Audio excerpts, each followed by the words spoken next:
With brand new movement tech just being found, adding to the already massive list of options at your disposal, it can be tough to know when you should be using all these mechanics. From a simple slide jump to a wall hop or tap strafe, you really have a ton of options for navigating every scenario. What's going on, guys? My name is Valued, and today we're going to go over exactly how you should be using all the movement options in the game and help you level up your movement game. Are you hyped? I know I am, so let's get right into it. So rather than taking a bunch of time going through how to do each type of movement, I want to talk about when you should be looking to use these mechanics, and some key ways they can help you win fights, escape to safety, and let you travel the map fast. Each movement tech has its place, and if used properly, they can all give you huge advantages. Just make sure you're really comfortable using any movement that you're going to try to bring out into your games. This way, you can always feel comfortable using them to their fullest potential. This level of comfortability with the game is what's going to let you really unlock your movement, because it will let you focus on how you want to use it all, instead of worrying about pulling it off in the first place. Even if you don't have it all mastered, we've got a lot of valuable stuff in here, but be sure to check out some of our other movement videos if you're looking for breakdowns on how to perform certain movements that I'm covering today. And to start, let's talk about the all-new movement tech that lets you fly across the map, punch boosting. While slide jumping is a great way to move faster across the map, it pales in comparison to this brand new movement that was found in the first split of Season 11. Punch boosting involves you using punches to launch yourself backwards at high speeds. If you crouch, hold backwards, and punch the ground, you can give yourself a nice boost in the opposite direction. This can be chained over and over again, and if you punch any surface that's higher than where you're standing, you will get a massive boost. This can get you around the map faster than any movement, and works remarkably well on the big hills of Stormpoint and some spots in World's Edge. Once you get up to speed, you don't need to quit holding the backwards input, as the punches alone will keep you moving. Letting go of this input also lets you see where you're going, as you can buffer your melee animation, turning quickly to hit the ground before it goes off. If you keep snapping back and forth, you can see where the super speed is taking you, other than when needing to snap around and hit the ground. Doing this, it's tough to steer yourself, so make sure you have a long runway and you'll be zooming around the map in no time. What's really interesting about this new movement tech is that it can be chained with a lot of other movements. We won't go too in-depth today because it gets pretty crazy, but you can get this punch boost off any obstacle.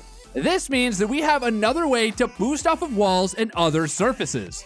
If you're fluent in Apex movement, you can imagine where this may head when you think about all the combinations with wall bounces, tap strafes, and the likewise. While the blazing speed across the map is impressive, this movement opens up a bunch more options for what you can do with the existing tech, and eventually it's going to make for some pretty crazy combos that I cannot wait to see. So moving on from that new tech for the time being, movement in fights is the #1 way top level players can stay alive for so long. Strafing is the most basic example of this, and if you've ever gotten into a head-to-head gunfight with a Pred player, you know exactly what I'm talking about.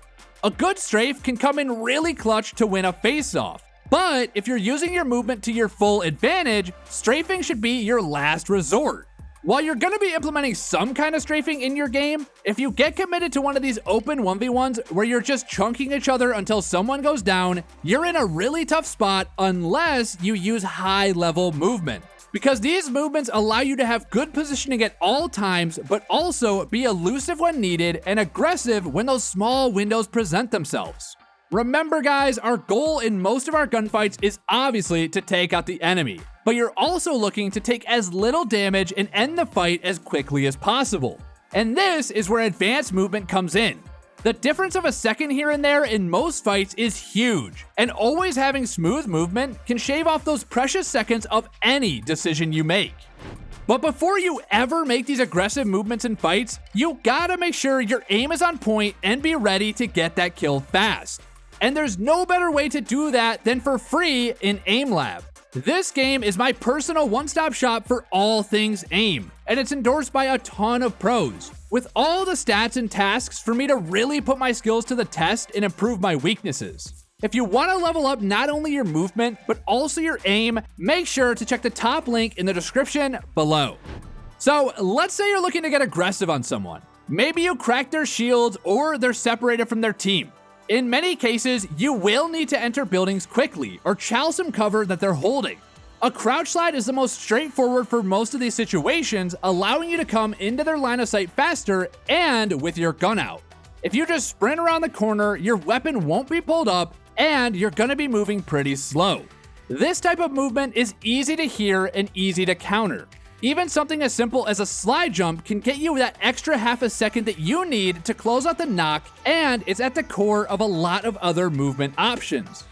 Another great in-combat movement option is wall bouncing.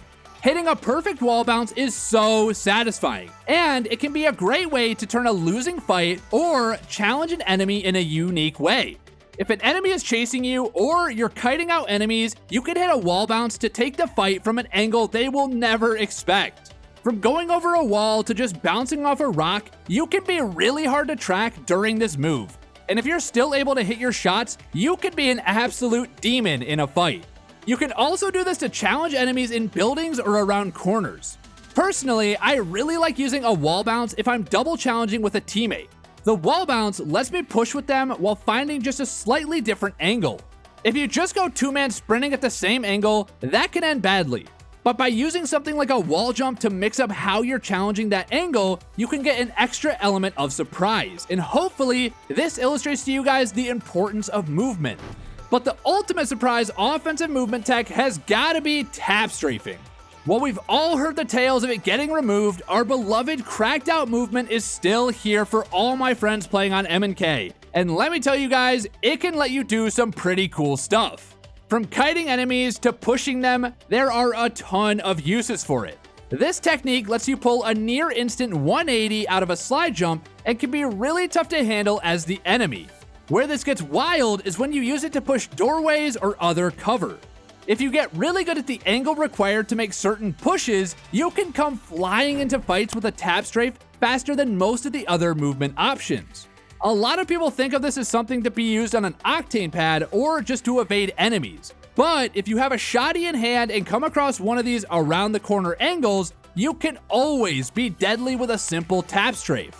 A lot of times, simple obstacles like pillars or rocks can make great tap strafing cover, allowing you to loop them fast. With this one, creativity is key, and if you're comfortable pulling off your tap strafes consistently, you will see more and more plays open up to you as you continue to actively use it in your games. So after hearing my talk about the aggressive stuff, maybe you're looking for more defensive movement options to get out of hairy situations. Well, everything we talked about so far can do just that as well. With the addition of B-hops, super gliding, and a ton of other niche movement options, every movement option in the game has potential to dupe enemies and kite them out. Wall bouncing over a wall, B-hopping away to cover to avoid bullets, jumping off a building just to tap strafe back onto it instantly, these are all evasive maneuvers that can be used to kite enemies out, burn time for your teammates to help you, or just simply outplay someone one-on-one. This type of evasive movement is how most players think to use this stuff, so I won't spend too much time talking about it. But in general, guys, rather than panicking in a lot of situations, try to think in the moment about what movement technology can help you get out of any sticky situation. So as you guys can see so far, with all the crazy stuff you could do in Apex, it can be tempting to constantly be doing a bunch of wild movement and mechanics. However, most of the time, less is more when it comes to this. When you see the top level pros, they have good movement and do everything we've talked about so far. But most of the time, they aren't spamming this stuff. If you're always trying to do cracked B-hops, tap strafes, and punch boosts, your game can actually suffer. Rather than trying to be cracked out every single time, look for the deliberate plays that open themselves up to you, and use the best movement option for the job. While it can feel great pulling off crazy movement, winning fights and surviving feels even better. So don't tunnel trying to look like your favorite streamer. Alright guys, this video is very impactful, and hopefully through all these examples, you guys can finally see why movement is so important. If you guys haven't used movement before, let me tell you, I just opened your world. So I want to hear about it in the comment section below. Let me know what your favorite movement tech is and how you use it in creative ways. I would love to hear more because I'm always looking for more stuff to add to my game. Anyway, guys, you know the deal. As always, it's been your boy Valued. Make sure to leave a like and hit that sub button for more amazing videos just like this if you enjoyed, and I'll see you guys in the next one. Peace.